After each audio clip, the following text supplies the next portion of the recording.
नमस्कार दोस्तों, मैं हूं अवनीश कुमार मिश्रा और आप देख रहे हैं गपशप न्यूज। स्वागत है आपका।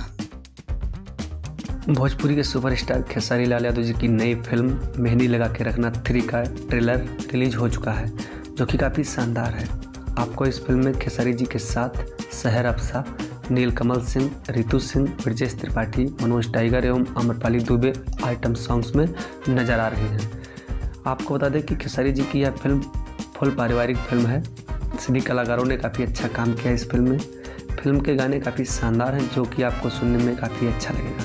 सबसे बड़ी बात यह है कि इस फिल्म में अश्लीलता वाले संवाद, सीन एवं गाने नहीं हैं, जो कि भोजपुरी इंडस्ट्री के लिए काफ़ी अच्छा है।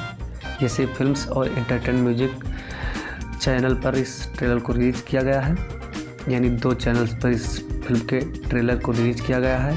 काफ़ी अच्छा ट्रेलर है, अब तक काफ़ी ज़्यादा व्यूज़ दोनों चैनलों पर बटोर चुका है। ये आपकी क्या राय है इस वीडियो के बारे में, हमें कमेंट करके ज़रूर बताइएगा। हमें आपके कमेंट की प्रतीक्षा रहेगी। इस वीडियो में सिर्फ इतना ही। आप देखते रहिए गपशप न्यूज। धन्यवाद।